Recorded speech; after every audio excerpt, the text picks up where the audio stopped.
As we navigate through this fall and the school year, the Education Department of the Dolores Huerta Foundation would like to share with you all some back-to-school quick facts. With so many changes happening right now, one thing remains intact, and that is your educational rights. All students have the right to a free public education and the right to attend schools that are safe, secure, and peaceful.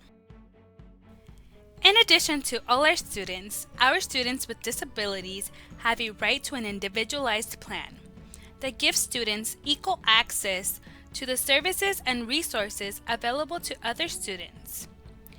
As we all know, there was much insecurity during school closures in March, and many school districts were not having IEP meetings. But it is mandatory for school districts to develop plans for students and maintain communication with parents, whether this be modified to virtual meetings or meetings by phone. Our English language learners must also know that they have a right to learn English, as well as take other courses non-English language learners are taking. Schools must assess English fluency, support English language students' access to curriculum, and reclassify English language learners. They must also allow students and parents to request bilingual education. Thank you, Prop 58. As things continue to progress, we know that many school districts have developed their opening plans, and many schools are doing distance learning. However, this can change if a district's county is in the state's red tier for 14 consecutive days. Please visit your school district website to know what your next steps are, or for more information. Yet, there is an exception. Elementary school districts can apply for a waiver to have in-person class. Must be requested by the superintendent in consultation with labor, parent, and community organizations. This must be reviewed by the local health officers, public health interventions, and consult the California Health Department when considering a request.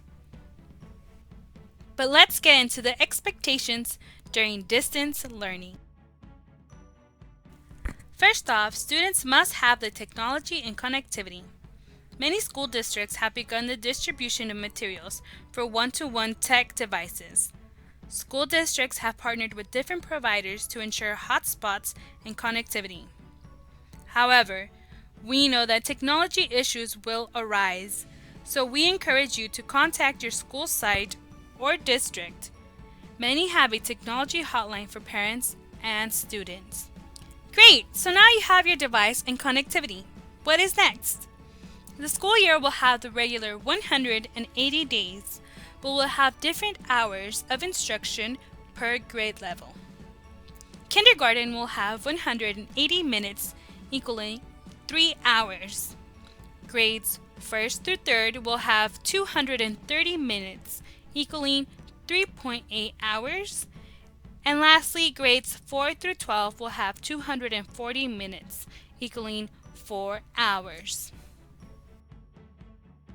Could there be such a thing as discipline for distance learning?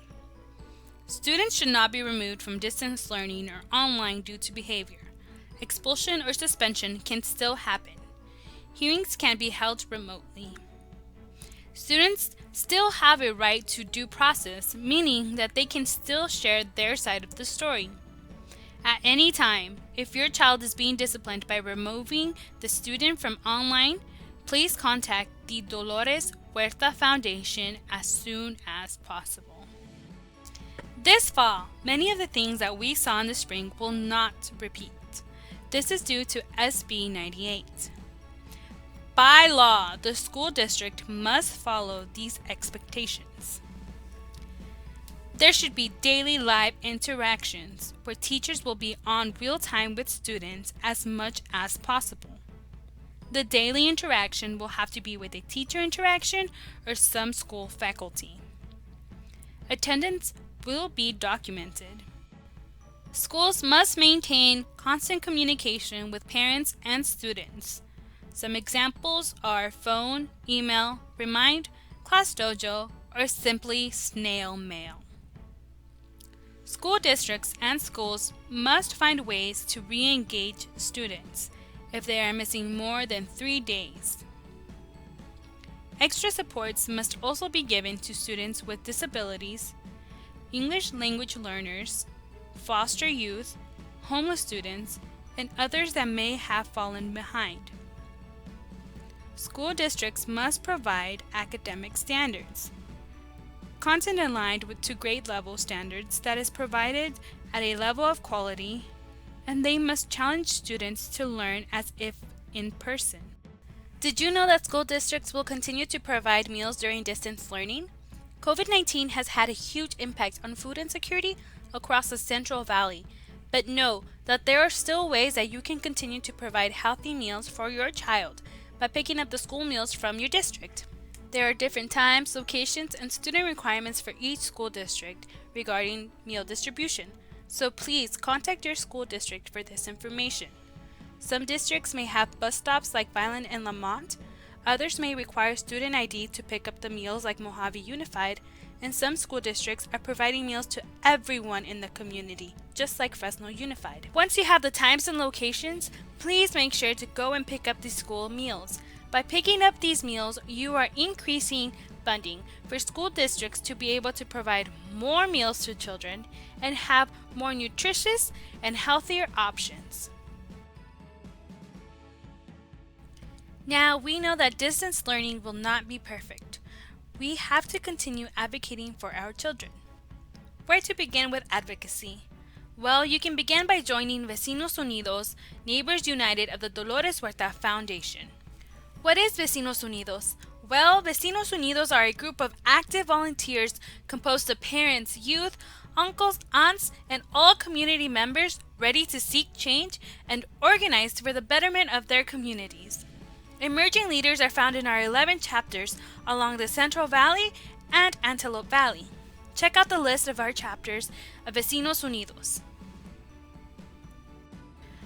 Learn about what our parents in the Kern, Tulare, and Fresno area are doing and have been doing to ensure student access and success. Check out some of our vecinos in action, advocating for cultural awareness programs, leadership development, and much more. Advocacy can be done by attending school board meetings and providing public comment, where parents are voicing their concerns to school board members.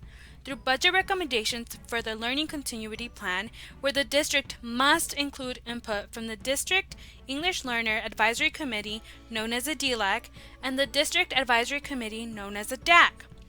Parents should start providing their recommendations as of right now. Additional help? Contact the Dolores Huerta Foundation for our partnerships with legal agencies. We will be more than happy to help you and refer you to the resources that you need. Visit www.doloreshuerta.org. This would not have been made possible without the information provided by the California Rural Legal Assistance, also known as CRLA. CRLA is a nonprofit legal service program providing no-cost legal services created to help low-income individuals living in rural and other communities throughout all of California. CRLA clients include farm workers, individuals with disabilities, immigrant populations, school children, lesbian, gay, bisexual, and transgender populations, seniors, and individuals with limited English proficiency. For more information, visit www.crla.org or call 1-800-337-0690. We have come to the end of our quick back-to-school facts. Thank you all for joining us and follow our social media for more updates and information. Thank you!